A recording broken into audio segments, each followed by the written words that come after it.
कर ले, नया भर्ती करना है, नया भर्ती कर ले। 16,000 लोग की नया भर्ती करना, उसके बाद उनको काम सिखाने में कम से कम 1 साल का समय लग जाएगा। इतना आसान नहीं है, दमनकारी नीति नहीं चलेगी। मतलब आदेश नाम का कोई चीज नहीं आ रहा है, सिर्फ आश्वासन पर पूरा 1 महीना से ज्यादा हो गया। किसी भी तरीके से आंदोलन समाप्त नहीं होगा। 30वां दिन है, अगले 30 दिन में हमको बैठना पड़ेगा तो बैठेंगे, लेकिन ये हड़ताल जारी है, जारी था, जारी रहेगा। तो हमारे कर्मचारियों का 8,000 है, उससे ज्यादा उसके पास स्किल है, नौकरी नहीं रहेगी तो उससे ज्यादा कमा लेगा। एक रिक्शा वाला भी उससे ज्यादा कमाता है।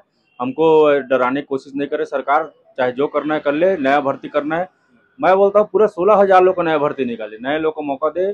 अब हम लोग का जितना शोषण करना था सरकार कर लिया, अब नए लोगों को मौका दे और उनको काम कराए। हम लोग इस काम पर वापस नहीं आएंगे और ये आंदोलन जारी है, जारी रहेगा। हम डरने वाले नहीं है, क्योंकि हम तो पहले से लेटर तो अभी निकाल रहे हैं बर्खास्ती का, लेकिन हम तो सबसे पहले सामूहिक इस्तीफा देते। आलोक जी हमारे साथ मौजूद है। सर, आज 1 महीना होने को है, आप लोग हड़ताल पे बैठे हुए हैं। कल एक आदेश आ गया, आज आप लोगों को काम में लौटने के लिए बोला गया था, नहीं तो सेवा समाप्त। आप लोग यहाँ बैठे हुए हैं। मैं तो ऑलरेडी बर्खास्त हो चुका हूँ। जो प्रदेश में 25 लोग बर्खास्त हुए उसमें से एक मैं भी हूँ, और बाकी के साथियों को भी आज नोटिस दिया गया है। सरकार चाहे कुछ भी कर ले, नया भर्ती करना है, नया भर्ती कर ले। 16,000 लोग की नया भर्ती करना, उसके बाद उनको काम सिखाने में कम से कम 1 साल का समय लग जाएगा। इतना आसान नहीं है, दमनकारी नीति नहीं चलेगी। सरकार, स्वास्थ्य विभाग संवेदनशील विभाग है, संवेदनशील तरीके से ही समस्या को सुलझाना होगा। दमनकारी नीति बिल्कुल नहीं चलेगी।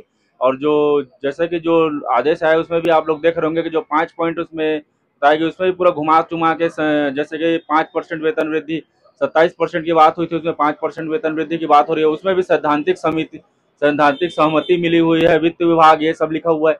मतलब आदेश नाम का कोई चीज नहीं आ रहा है, सिर्फ आश्वासन पर पूरा 1 महीना से ज्यादा हो गया। सरकार एक तो आदेश नहीं निकाल पा रही है, तो आप स्थिति समझ लीजिए। बर्खास्तगी का और बाकी का आदेश फटाफट आ रहा है, लेकिन कर्मचारियों की जो समस्याओं का निवारण का जो आदेश है वो नहीं आ रहा है। तो किसी भी तरीके से आंदोलन समाप्त नहीं होगा। 30वां दिन है, अगले 30 दिन में हमको बैठना पड़ेगा तो बैठेंगे, लेकिन ये हड़ताल जारी है, जारी था, जारी रहेगा। लेकिन एक चीज समझ में नहीं आ रही आलोक जी, आप लोग 30 दिन तो बैठ गए, उस समय आप लोग कर्मचारी तो थे, आज के बाद आप लोग कर्मचारी भी नहीं रह जाएंगे, फिर इस हड़ताल का महत्व क्या होगा, फिर बताएं जरा। तो 8,000 जैसे हमारा न्यूनतम वेतन जो हमारे कर्मचारियों का 8,000 है, उससे ज्यादा उसके पास स्किल है, नौकरी नहीं रहेगी तो उससे ज्यादा कमा लेगा। एक रिक्शा वाला भी उससे ज्यादा कमाता है।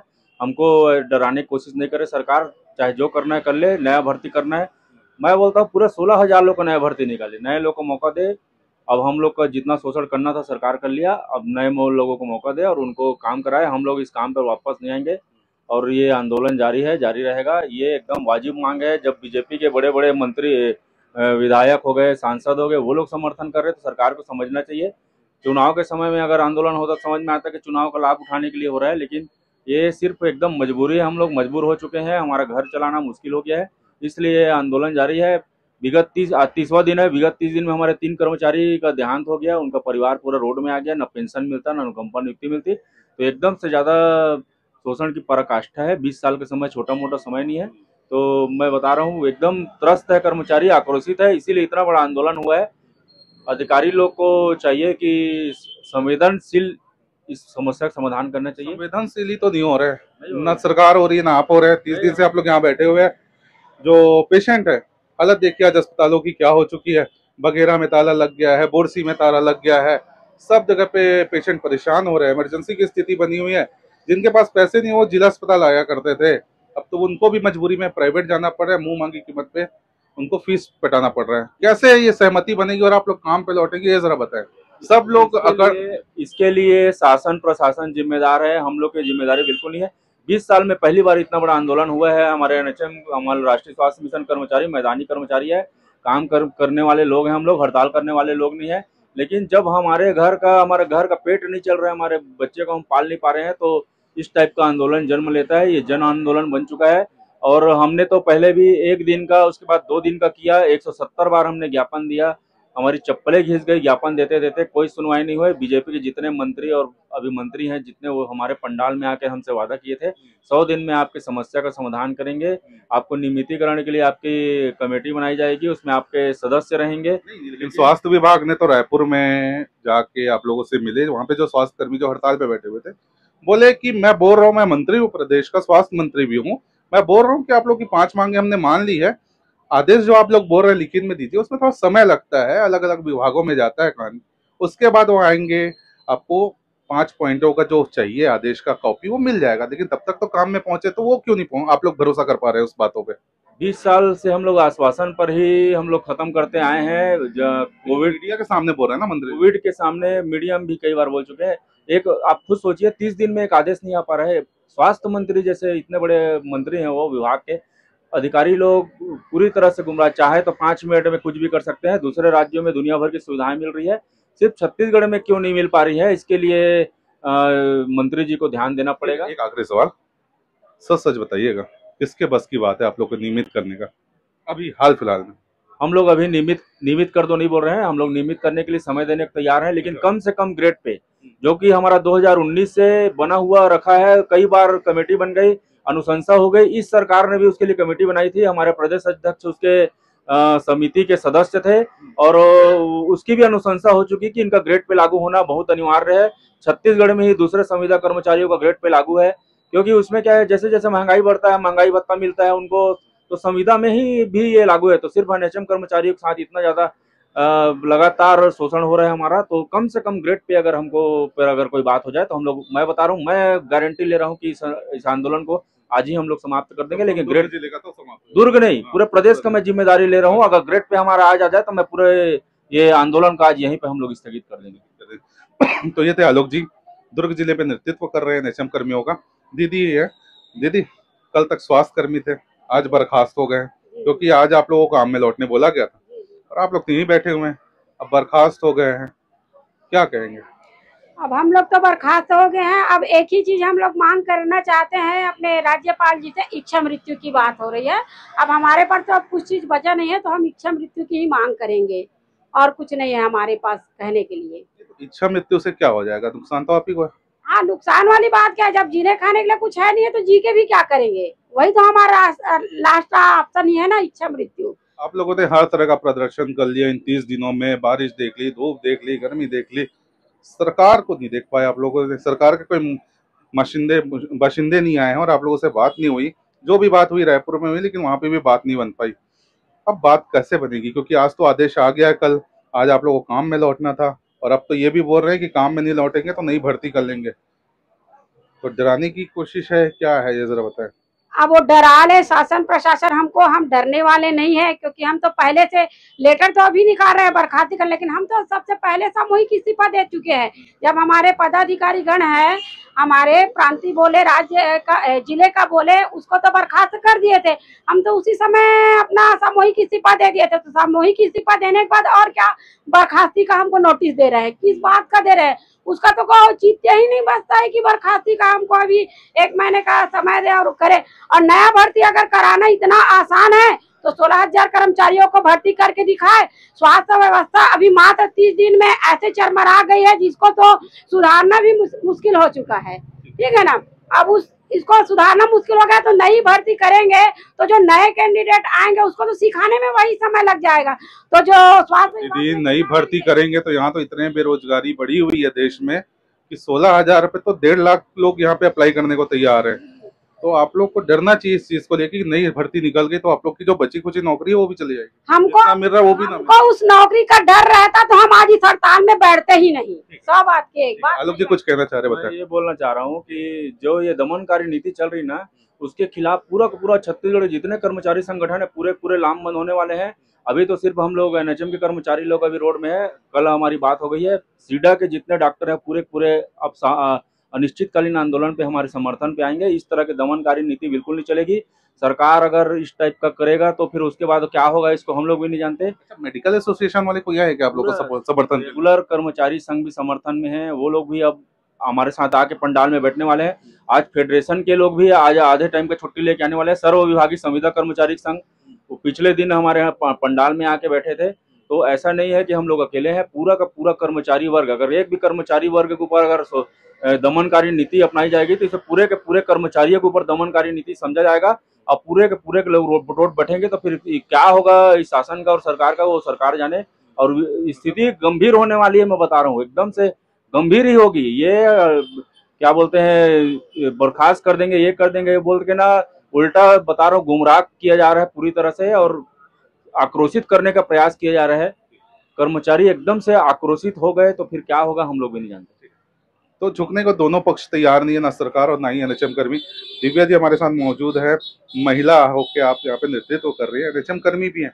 आप जिस जगह पर वहाँ पे काम कर रही है वहाँ तो ताला लग चुका है वगैरह में, लेकिन कल एक आदेश आया है जिसमें 5 पॉइंट प्रेषित की गई है कि ये चीजें आप लोगों की मान ली गई है।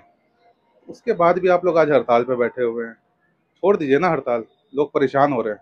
मैं मंत्री महोदय से बस इतना ही कहना चाहती हूँ, जो 5 पॉइंट मानी गई है उसका आदेश कहाँ है, और हम सिर्फ आदेश के दम पर ही अपने हड़ताल को यहाँ पे स्थगित करेंगे। और अभी हमारा मुख्य मांग ग्रेड पे है।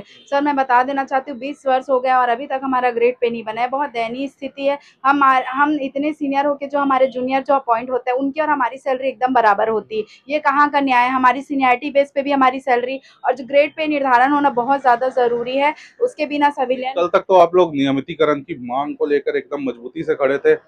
कल जो आदेश आया उसके बाद आप लोग आज ग्रेड पे उतर गए, तो ये कुछ डरने वाली भी बात स्थिति दिख रही है। बिल्कुल डरने वाले नहीं है। अगर डरने वाले होते तो सामूहिक इस्तीफा नहीं देते, और ना ही हम तुरंत जब हमको बर्खास्ती का लेटर आया तो हम सब लोग ज्वाइन कर लेते। तो डरने वाली तो बिल्कुल नहीं है। हमारी आर पार की लड़ाई हो चुकी है। जो इंसान इच्छा मृत्यु की चाह रख रहा है तो डरना तो दूर की बात है। और मैं आश्वासन का खेल बहुत हो गया सर। 20 साल से हम लोग बहुत परेशान, बहुत त्रस्त हो चुके हैं। अब आश्वासन नहीं, आदेश चाहिए और संविदा मुक्त प्रदेश चाहिए।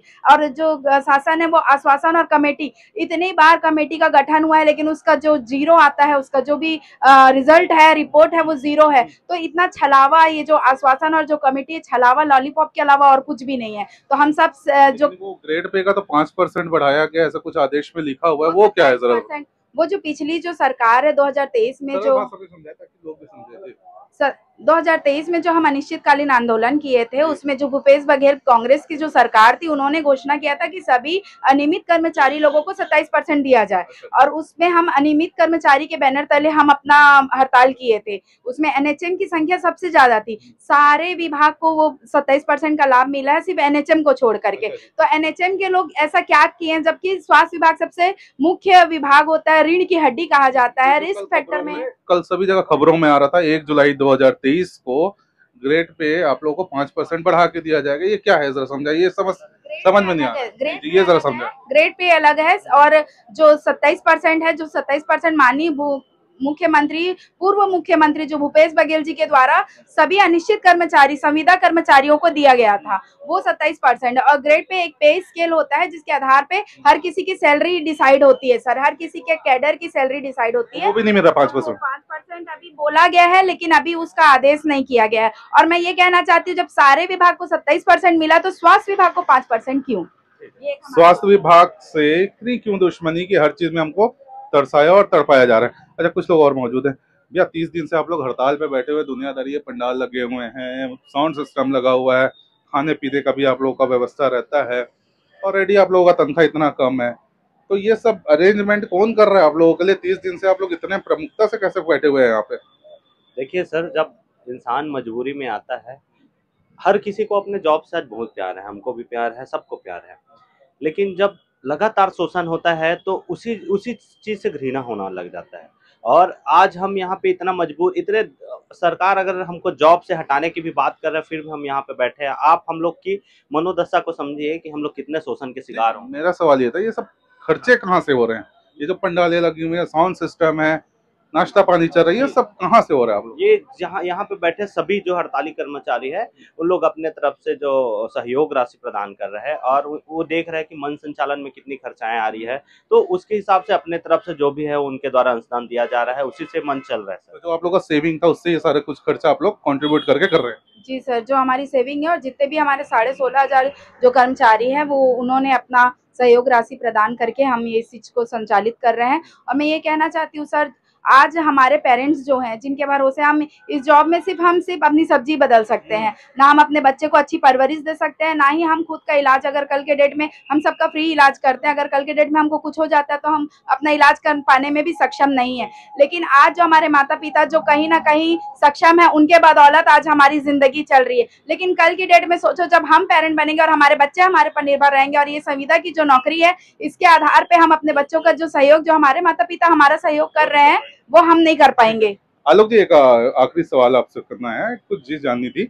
आप लोगों को अनुकंपा नियुक्ति मिलती है क्या? नहीं मिलती। तो पिछले 30 दिन में, पिछले यहाँ पे अगर किसी को कुछ हो जाता है तो वो क्या होगा? पिछले 30 दिन में, बाकी का तो छोड़ दीजिए, सैकड़ों कर्मचारी हमारे मर गए। कोविड के समय हम बता रहा हूँ, पूरा जितना भी कोविड का जितना काम था पूरे एनएचएम के कर्मचारी ने किया। मैं खुद कचांदुर में ड्यूटी करता था, पूरा लाशों का ढेर बचा था, इतना ज्यादा संक्रमण, मेरे लंग्स में पानी भर गया था उस समय।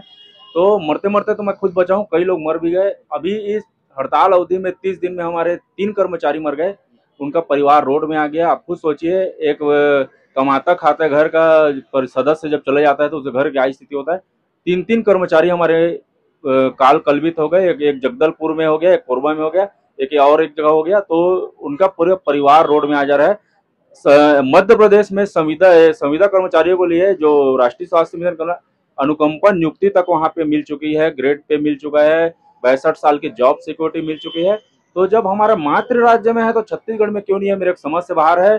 पिछले 20 साल में से हमारे 15 साल बीजेपी की सरकार थी, मोदी की गारंटी में 100 दिन का वादा किया गया था। इतना सब कुछ होने के बाद भी अगर सरकार फैसला नहीं कर पा रही है तो एकदम दुर्भाग्यजनक स्थिति हमारे लिए। दुर्भाग्यजनक स्थिति मैं कैमरा के माध्यम से दिखाना चाहूंगा। लेडीज भी है, जेंट्स भी है, लेडीज भी है, जेंट्स भी है, कुछ और लोग हैं हमारे साथ, बात करेंगे। दीदी, आदेश आ गया है, बर्खास्त हो गए और अब तो नई भर्ती निकालने की भी बात आ गई है, अब तो चले जाइए काम में। बिल्कुल नहीं जाएंगे हम अपने काम पर। हम बिल्कुल भी अपने काम पर नहीं जाएंगे। जब शासन निकालने बर्खास्ती का आदेश कर सकता है तो ये हमें नौकरी में रखने और हमारे ग्रेड पे के लिए आदेश क्यों नहीं निकाल सकते? सरकार को शर्म आनी चाहिए। बार बार वही बात दोहरा रहे, 20 साल हो गया। कम से कम अब निकाले और इनकी मांगे पूर्ण करके इनको अपनी स्वास्थ्य संस्थाओं में वापस भेजें। किसी तरह का डर नहीं है? अब तो आदेश भी आ गया नई भर्ती का। जी नहीं, हम लोग को अब किसी प्रकार का कोई डर नहीं। अब हम लोग तो अपना आदेश दे दिए हैं कि हमको ड्यूटी नहीं करना है। अब सरकार कोई भी अपना वो निकाल के रखे कि हमको क्या बोलते हैं ड्यूटी से निकालेंगे, कितना भी हमको डराए शासन प्रशासन, लेकिन हम लोग डरने वाले नहीं है। इस बार हम जब आए हैं, 20 सालों से हम अपना मेहनत कर रहे हैं, हम जो मांगे कर रहे हैं वो जायज है। आपकी मांगे जायज है। और भी कुछ है, लोग बैठे हैं, बात कर लेते हैं। दीदी, आप लोग सब बैठे हुए हैं, घर में क्या माहौल है? यहाँ पे हड़ताल हो गए, 30 दिन को हो गए हैं और अब तो आप लोगों की बर्खास्ती भी हो गई है। काम पे लौट जाइए, फालतू बर्खास्त हो जाएंगे। अब जितना करना था सरकार हम लोग के साथ कर चुकी। अभी तो अब ज्वाइनिंग करने का भी अल्टीमेटम दे दिए हैं कि 24 घंटे तक, आज के तारीख का। हम लोग तो अब पीछे नहीं हटने वाले हैं। अब जो करना है कर ले सरकार। जितना डराना था वो डरा चुके, अब हम पीछे नहीं हटने। हमारी मांगे तो पूरी लेकर ही रहेंगे। तो आप लोग तो बर्खास्त हो गए हैं, ऑलरेडी पेमेंट कम था, अब तो पूरी तरीके से पेमेंट आप लोग का खत्म हो गया। अब क्या करेंगे? हम लोग जो सोच के रहा है वो तो हम लोग अभी बिल्कुल भी पीछे हटने वाले नहीं हैं जब तक सरकार हमारी मांगे पूरी नहीं कर देती। और सरकार तो कह रही है 5 मांगे मान ली गई है, काम पे लौट जाइए, आदेश भी दे देंगे। नहीं, थोड़ा सा रुक जाइए सर, पहले आदेश चाहिए, हम लोग तुरंत काम पे लौट जाएंगे। 10 मांगों में कौन सा आदेश ऐसा है जो मान ली, आज सरकार मान लेगी और आप लोग काम पे लौट जाएंगे? एक ही हमारा मांग है, नियमितीकरण, वो दे देंगे, हम चले जाएंगे। दीदी, घर में क्या माहौल है? इतने दिन से बैठे हुए हैं आप लोग, घर वाले बोल नहीं रहे कि यार काम पे लौट जाइए? क्या है हड़ताल पे बैठे हुए इन लोग के साथ? घर वाले हमारे फुल सपोर्ट में हैं। उन लोग भी देख रहे हैं कि हम लोग इतने साल, 20 साल हो गया, हम लोग संविदा नौकरी कर रहे हैं, इतने कम पेमेंट में हम लोग, उन लोग चाह रहे हैं कि समान काम समान वेतन मिले कम से कम। और भी कुछ लोग हैं। जी दीदी, क्या कहेंगे? घर वाले तो पूरा हमारा साथ दे रहे हैं कि पहली बार एनएचएम का लड़ाई हो रहा है और 1 महीने होने वाला है। इतने हम आगे आ गए हैं और पीछे हटेंगे तो कोई मतलब नहीं रहेगा सर। तो हमारी लड़ाई जारी है और जारी रहेगा। कल का आदेश पढ़ा आपने? हाँ, पढ़ा ना, पढ़े हैं। और इसके बाद भी आए हैं यहाँ पे? हाँ, इसके बाद भी आए हैं और रोज आएंगे। हम लोग में कोई डरने वाले नहीं है, डटे हैं और अपनी मांगे जो है वो पूरा करके लौटेंगे। हमें आदेश चाहिए, ऐसे आश्वासन से मानने वाले नहीं है। घर वाले क्या कर रहे हैं? घर वाले फुल सपोर्ट में हैं, हमारे पालने वाले भी हैं। वो लोग बोल रहे हैं आप जाओ, बिल्कुल अपने हक के लिए लड़ रहे हैं तो हम आपके साथ हैं, ऐसा सहमति दे रहे हैं। अच्छा, आप लोगों का बताना चाहेंगे कि आप लोग का अनुकंपा नियुक्ति होता है कि नहीं? अगर यहाँ पे आप लोगों को कुछ हो गया हड़ताल करते हुए तो आपके परिवार के किसी सदस्य को कुछ मिलेगा कि नहीं? अनुकंपा नीति भी नहीं मिलता है, ना स्थानांतरण नहीं होता है, ना पर्सनल लोन भी नहीं मिलता है। पर्सनल लोन पहले मिलता था, उसको भी एनएचएम संविदा कर्मी को बंद कर दिए हैं। और ना ही मेडिकल मिलता है। इतने कम पेमेंट में आप लोग इतने साल से काम कर रहे थे। और भी कुछ लोग हैं। दीदी, कुछ कहेंगे आप सरकार को? हाँ सर, ये आज आप अपन लोग इच्छा मृत्यु की मांग कर रहे हैं, क्योंकि सरकार को तो दिखाई नहीं दे रहा है। पूरा 1 मंथ हो गया अपनी हड़ताल को ही। हाँ, 1 महीना हो गया है आज पूरा। सरकार ना कुछ सुन रही है, ना तो आदेश निकाल रही है, ना तो ये अनुकंपा नियुक्ति वगैरह कुछ भी नहीं है। अपन लोग को सेवा सुविधा तो कुछ दे ही नहीं रही है। अगर बाई चांस अपन किसी को कुछ हो गया तो हमारे फैमिली वाले तो ऐसे ही रह जाएंगे ना, उनको कुछ सेवा है ही नहीं, कुछ सुविधा भी नहीं है। इसलिए आज सब इच्छा मृत्यु की मांग कर रहे हैं। दीदी बढ़िया, अपने स्वास्थ्य विभाग का कोट पहन के आए, लेकिन अब तो बर्खास्त हो गए, तो कोट उतार के फेंक दीजिए। जी क्या कहेंगे दीदी? क्या बोले सर?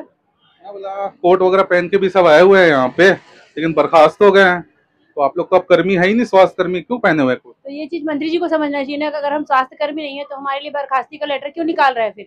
और स्वास्थ्य मंत्री जी का ये मानना है कि वो कहते हैं कि ये स्वास्थ्य जो है राज्य का मामला नहीं है। अगर राज्य का मामला नहीं तो हमारे राज्य में मंत्री जी कह रहे हैं, हमारे माननीय स्वास्थ्य मंत्री जी कह रहे हैं कि जो ये हमारा जो मामला जो भी है मैटर है नियमितीकरण का और कुछ मामले हैं वो हम इसमें नहीं कर, नियमितीकरण और संविलियन जैसे मामले हैं हमारा राज्य का मामला नहीं है, हम भारत सरकार से बात करेंगे बोलते हैं। तो अगर ये भारत सरकार से बात करेंगे बोलते फिर हमारे राज्य में स्वास्थ्य मंत्री पद ही नहीं होना चाहिए, स्वास्थ्य मंत्री का पद ही नहीं होना चाहिए। हमारा जो भी मैटर। कहाँ पे देखा आपने ये बयान देते हुए स्वास्थ्य मंत्री? यूट्यूब में जो भी है, इंस्टाग्राम में सब जो आ रहा है ना, उसमें ही रील्स में जैसे देखा। स्वास्थ्य मंत्री का तो ये कहना है कि हम आपकी सभी मांगे मानेंगे, पर समय लगता है, तो उस समय को हमको दीजिए। मगर उन्होंने स्पष्ट रूप से कहा है कि ये जो विलियन है और नियमितीकरण है हमारा मामला नहीं है, हमारे अंदर में नहीं आता है और ये भारत सरकार से बात करेंगे। तो फिर मंत्री जी को इस पद से इस्तीफा दे देना चाहिए या फिर ये पद ही नहीं होना चाहिए स्वास्थ्य मंत्री पद का। हम राज्य से बात, जैसे आपने इस्तीफा दिया वैसे स्वास्थ्य मंत्री इस्तीफा देते। नहीं, पद ही नहीं होना चाहिए। हम सीधा राज्य से भारत सरकार से बात करेंगे कि हमारे राज्य में स्वास्थ्य मंत्री की आवश्यकता ही नहीं है, क्योंकि वो मामला संभाल ही नहीं सकते हैं। तो सीधा भारत सरकार से बात करेंगे, हमारा भी डाउट क्लियर रहेगा। तो ये गुस्सा है जो आप लोग देख रहे हैं, भैया बात करेंगे क्यों बैठे हुए हैं हड़ताल पे? वहाँ पे सब पेशेंट सब हैं, वो परेशान हो रहे हैं, आप लोग भी 1 महीने से परेशान हो रहे हैं। चले जाइए वापस, स्वास्थ्य मंत्री को कह रहे हैं मांग मान ली गई है, आदेश मिल जाएगी 1-2 दिनों में। नहीं सर, हम लोग मजबूर है सर, सब पढ़े लिखे आदमी है, सबको मालूम है कि देश को हमारी आवश्यकता है और हम सब बड़े निष्ठा भाव से संवैधानिक तरीके से यहाँ पे हड़ताल कर रहे हैं अपने मांगों को पूरे करने के लिए। हड़ताल तो आज ही खत्म हो गया। अगर स्वास्थ्य मंत्री हमको अपने जो बोलते हैं ना कि 5 आदेश पूरा हो गया, अगर वो लिख के दे देंगे तो आज ही ये समाप्त हो जाएगा सर। बोल रहे हैं ना, थोड़ा समय लगता है, एक विभाग से दूसरे विभाग जाता है, वित्त विभाग से भी अनुशंसा चाहिए रहता है, तो वो जब आ जाएगी तो आपको लिखित में दे देंगे। बिल्कुल सर, लेकिन सर ये एक बार का नहीं है सर, इससे पहले भी कई बार कमेटियां बनाई जा चुकी है और हमारे मांग 20 साल से ये हड़ताल तो अभी सिर्फ ये 29वां दिन हुआ है, लेकिन ये जो लड़ाई चल रही है ना 20 साल से सर, 20 साल से हम रिक्वेस्ट कर रहे हैं। 170 बार आवेदन दे दिया गया सर, तो 170 बार सरकार बोलती है कि जैसे हमारी शासन बनेगी 100 दिन में आपको नियमितीकरण कर देंगे। आज 2 साल निकल गया सर, अभी भी नहीं आया क्या उनका सर? कुछ और में दीदी नहीं बोलेंगे, आराम से आराम से आराम से। जी दीदी आप कुछ बोलेंगे सरकार को? आपने स्वास्थ्य विभाग का कोट पहना हुआ है, ये आप लोग का ड्रेस कोड होता है, दूर से देख के लोग पहचानते हैं कि हाँ यार स्वास्थ्य कर्मी है, लेकिन आपने तो इस्तीफा दे दिया वहाँ पे, सामूहिक इस्तीफा, फिर ये कोट पहन के क्यों आ गए? आप तो स्वास्थ्य कर्मी ही नहीं है ना? नहीं, स्वास्थ्य कर्मी थे हम, जब से पढ़ाई किए तभी से हम स्वास्थ्य कर्मी बन गए ना भाई। हम तो पढ़ाई करके आए हैं, लिया स्वास्थ्य विभाग में, सरकार ने ही हमको लिया है ना। हम खुद इस्तीफा दे दिए। अब उनको ये सोचना चाहिए हम इस्तीफा देने के बाद वो हमको बर्खास्त कैसे कर सकते हैं। जब हम इस्तीफा दे दिए, जब हम स्वास्थ्य विभाग में है ही नहीं, तो वो कैसे हमको बोल सकते हैं कि 1 महीना का आपके पास समय है, 1 महीने के बाद आपको मतलब निकाल दिया जाएगा। हम तो है ही नहीं, तो वो कैसे बर्खास्त कर सकते हैं? अच्छा, तो इसमें एक उल्टा ये भी हो सकता है ना दीदी, आप लोगों ने अगर रिजाइन कर दिया है तो आप लोग मांगे क्यों मांग रहे हैं? अपनी मनवाने के लिए यहाँ पे बैठे हुए? जब हम इस्तीफा दे दिए, हम इस्तीफा देने पे मजबूर हुए। हम इस्तीफा देना नहीं चाह रहे थे ना। हमारे 25 जो साथी हैं, हमारे मेन जो अध्यक्ष लोग हैं, उनको वो बर्खास्त किए हैं, है ना। जब वो उनको बर्खास्त कर रहे हैं तो उन्हीं से वो मीटिंग क्यों कर रहे हैं? और कितने दिन बैठेंगे भैया हड़ताल पे? जब तक हमारी मांगे पूरी नहीं हो जाती तब तक बैठेंगे। तो ये थे स्वास्थ्य कर्मी, सभी लोगों का एक ही बात है, एक ही कहना है कि हमारी मांगे माने सरकार, तुरंत पहुंच जाएंगे हम अपने कामों पे। और इस बार जो है झुकने को तैयार नहीं है, इस बार आर या पार, या तो हमारी मांगे मानिए या तो हम ऐसे ही बैठे रहेंगे या तो नौकरी को छोड़ देंगे। तो स्वास्थ्य कर्मियों की आपने बात सुनी है, और ये रास्ता भी बंद हो गया तो किधर से चाहिए। तो स्वास्थ्य कर्मियों की आपने बातें सुनी है, आदेश भी कल जारी हुआ है कि काम पे लौटे, और आज ही लौटने को कहा गया था, मंगलवार का दिन है, लेकिन काम पे नहीं लौटे हैं और सभी लोग हड़ताल पे बैठे हुए हैं। काफी संख्या यहाँ पे है, लोग तो अभी आना शुरू हुए हैं, अभी 1 घंटे में तो और आगे बढ़ जाएगा। 850 के आसपास कर्मी यहाँ पे दुर्ग जिले पे बैठते हैं। 18 तारीख को अपने विरोध प्रदर्शन के लिए ये लोग इच्छा मृत्यु के लिए रायपुर में जो है जेल भरो आंदोलन भी करेंगे। अभी तक तो यही आदेश आया है, इनको बोले हैं कि आप लोग आज ज्वाइन करिए ड्यूटी, नहीं तो आपको बर्खास्त कर दिया जाएगा और नई भर्ती आपके पदों की जगह पे निकाली जाएगी। देखते हैं ये लड़ाई कहाँ तक पहुँचती है और उम्मीद यही करते हैं कि सरकार और स्वास्थ्य कर्मी मिलकर कोई ऐसा फैसला करे जिससे आम लोगों को जो परेशानी हो रही है ना उसका निवारण हो जाए, वो सॉल्व हो जाए चीजें। पल पल की अपडेट आप तक पहुंचाएंगे। इस पूरी खबर से रिलेटेड आगे क्या अपडेट आता है, बन रहिएगा द समाचार के साथ।